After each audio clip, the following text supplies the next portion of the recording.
Javed. Javed, welcome to the show. Thank you. Chit chat. Javed, मैं सबसे पहले पूछ रहे आपसे, आपने सबसे ज्यादा मैं देखा है, आपका वीडियो देखा है, आपका रिपोर्ट देखा है, ये ये ये अंधागढ़ पे इतना ज्यादा अटैक हुआ था ये कन्वर्शन का मामले पे। अभी इतना ज्यादा इतना ज्यादा कब से शुरू हो गया, उसका रीजन क्या है? देखिए, जब यहाँ शुरू हुआ, अटैक की बात हम करें तो अटैक माओवाद के ख़त्म होने के बाद ही शुरू हुआ है। मैक्सिमम हमने सबसे पहले देखा था आमाबेड़ा एरिया में एक कुरूटो लगा हुआ है, वहाँ चैती बाई मतलब जो कन्वर्जन महिला थी उसके शव को दफना दिया गया था उन्हीं के खेत में, उन्हीं की मतलब ज़मीन में, जो चैती बाई की ज़मीन में ही उसको दफना दिया गया था। मगर वहाँ पे कुछ ग्रामीण और कुछ आरएसएस और दक्षिण फ्रंट के कुछ लोग वहाँ पे जाके उसकी कब्र को निकाल कर उसकी बॉडी को लाकर अंतागढ़ में 6 दिनों तक मर्चुरी में रखे थे। 6 दिनों बाद फिर समाधान नहीं हुआ, फिर अंतागढ़ में लाकर उसको उनके बिना परिजनों के अंतिम संस्कार प्रशासन ने कर दिया। ये कब हुआ था? ये आपका हुआ था 2013 के आसपास की बात है।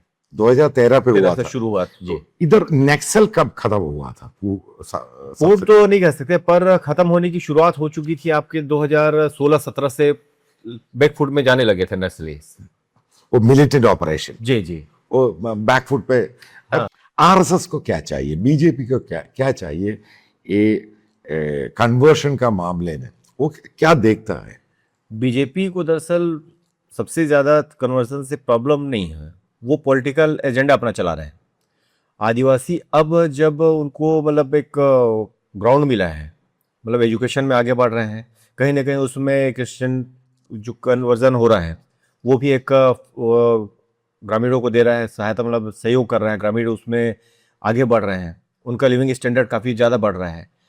तो आरएसएस उसको सिर्फ पॉलिटिकल एजेंडा के रूप में देखती है। नहीं, मेरा बात सुनो जावेद भाई, अभी लोगों को एजुकेशन मिल रहे जी, लाइफस्टाइल चेंज हो रहे, उसमें आरएसएस का प्रॉब्लम क्या है? आरएसएस को वोट बैंक चाहिए, वोट बैंक वो आदिवासी को हिंदू ही रखना चाहती है। और अब जब एजुकेशन बढ़ रहा है तो जो हिंदू हैं वो अपने आप को हिंदू मानते हैं, मतलब वो आदिवासी मानते हैं, ना कि हिंदू। पहले आप बोला था ये तहसील तालुक पे इधर 45% क्रिश्चियंस हैं अभी समथिंग आसपास। ये 45% कैसे हो गया?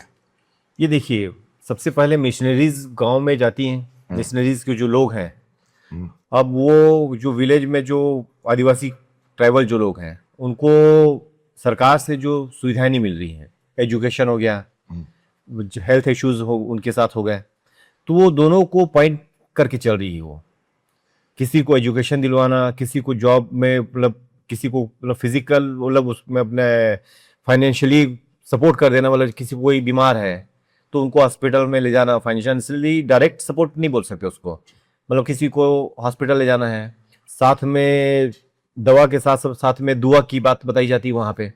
तो लोगों में एक फेथ बनता है। उनके घर में अगर एक कोई बंदा ठीक हो गया, उनके घर में मिशनरीज के लोग जाते हैं, साथ में वो ये बोलते हैं कि शराब पीना बिल्कुल इलीगल है, शराब नहीं पिए, गुटखा, इवन गुटखा तंबाकू तक खाना उन्होंने बंद कर दिया है। जो आदिवासी जो कन्वर्जन हो चुके हैं, जिन्होंने कन्वर्जन किया है, वो गुटखा भी नहीं खाते हैं। माओइज्म था इधर, मैं भी आकर रिपोर्ट किया था 2007-8 पे। ये माओइस्ट का कंट्रोल पे कैसे क्रिश्चियन मिशनरी काम किए? दरअसल माओवाद ने कभी टारगेट नहीं किया क्रिश्चियन, मतलब उनका फोकस था गवर्नमेंट और जो सुरक्षा बल हैं उनके साथ सीधा, वो लोकल जो मामले थे उसमें इंटरफेयर नहीं करते थे। और माओवादियों के डर की वजह से गांव वाले इस विषय में कभी सामने आए ही नहीं। कन्वर्जन हो रहा है उनसे कोई मतलब नहीं था। आरएसएस कभी जंगलों में गांव में घुसी नहीं, उसको डर था, आरएसएस को डर था। और आरएसएस के लीडर्स को कई बार उन्होंने टारगेट भी किया है। आरएसएस के लीडर को बस्तर में कई लोगों को उनके ऊपर उन्होंने अटैक भी किया माओवादियों ने। उनकी विचारधारा बिल्कुल माओवादियों की कम्युनिस्ट से रिलेटेड है। तो वो एक समय ऐसा था जब गांव में आदिवासियों को उन्होंने ये कहा था कि आप जो गणेश रखते हैं या दुर्गा रखते हैं या जो भी त्योहार मनाते हैं वो आप मत रखिए। तो वो एक समय था जब लोग उस जो चीज़ को मानते नहीं थे। यहाँ तक कि माओवादियों ने आकर के उनकी देवी देवताओं जो आदिवासी लोग रखना शुरू कर दिए थे, दुर्गा गणेश वगैरह वो बनाना शुरू कर दिए थे, वो जाके तोड़ देते थे मूर्तियों को। अभी आरएसएस क्या सोच रहे, क्या करना है उसको, घर वापसी करना है, वो करना है, ये करना है, वो क्या सोच के आगे जा रहे? आरएसएस कोशिश करी है घर वापसी की, मगर अब आदिवासियों में भी एक जो वर्ग है जो एजुकेटेड है, पढ़ लिख गया है, समाज में युवा हैं जो, वो उनको मतलब उनको समझ में आ गया है कि वास्तव में हमारे साथ पहले क्या हो चुका था। उन्होंने हिस्ट्री पढ़ी, जाना, समझा, और आज वो अपने आप को मूलवासी मानते हैं, वो अपने आप को हिंदू नहीं मानते। तो अपने आप को हिंदू से अलग कर रहे हैं और आरएसएस से थोड़ा दूरी बना रहे हैं। पहले जब माओवादी थे तो माओवादियों के समय में ये जो मिशनरीज के काम होते थे वो साइलेंटली चलते थे, उसमें कोई भी ऐसा नहीं था। मगर इनका जो कम्युनिस्ट तो किसी चीज़ को मानते नहीं है, तो कम्युनिस्ट जब हिंदू के जो कार्यक्रम होते थे, प्रोग्राम होते थे, तो उसको वो अपोज करते थे, नहीं करना है। तुम आदिवासी हो, इवन अगर वो आदिवासियों की सभाओं में जाते थे, वो अगर हिंदी में बात करते थे तो वो उनको फटकार लगाते थे माओवादी कि तुम आदिवासी हो, हिंदी में क्यों बात कर रहे हो।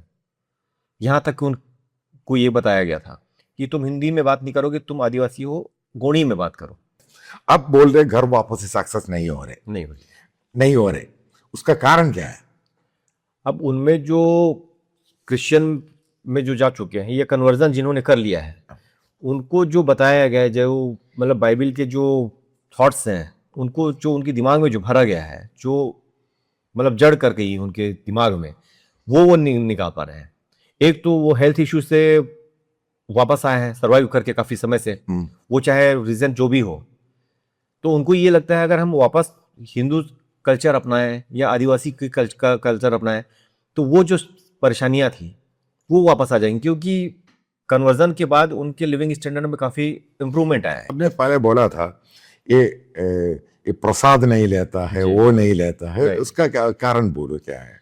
अब उनको जो कन्वर्जन में जाते हैं या पास चर्च में जाते हैं, गिरजाघर में जाते हैं, प्रार्थना सभा में जाते हैं, असली तो चर्च वगैरह यहाँ पे नहीं, प्रार्थना सभा होती है, तो हर संडे को वहाँ पे पूरे गांव के आसपास के जितने गांव के सब अपने अपने चर्च में प्रार्थना सभा में जाते हैं।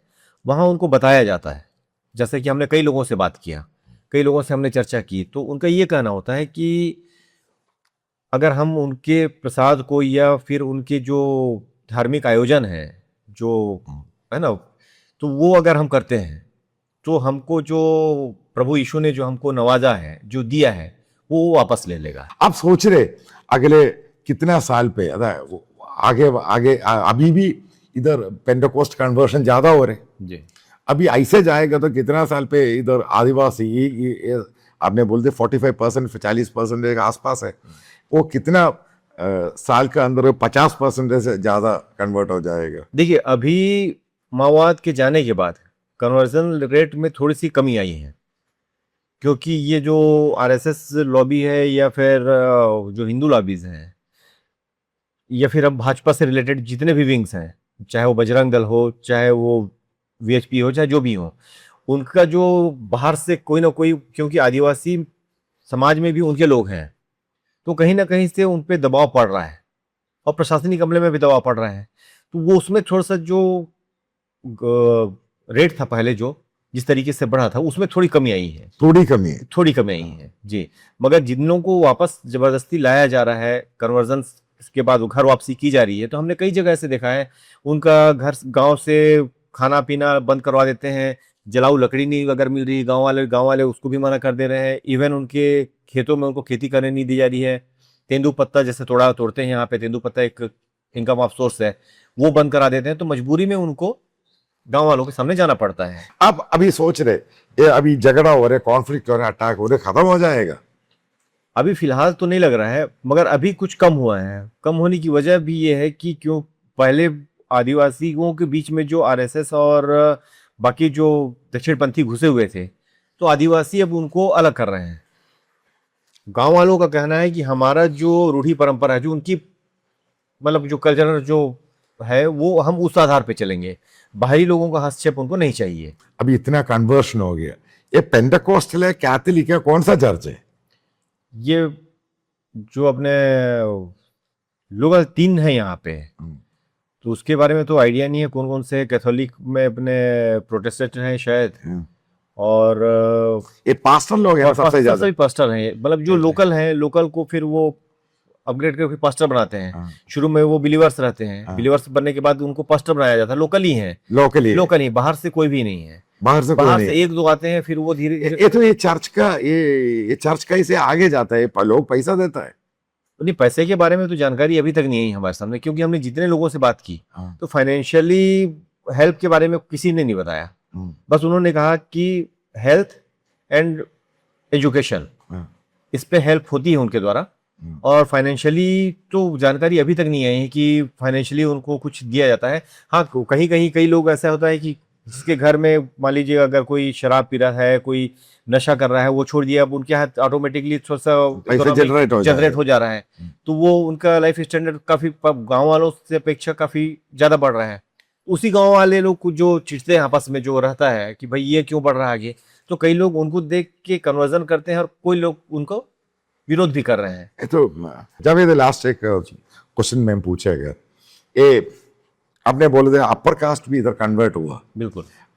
बीजेपी का संगठन का महामंत्री भी कन्वर्ट हो गया, ठाकुर जी। ये अपर कास्ट भी इधर कन्वर्ट पहले से अभी हो रहे, पहले भी हुआ था?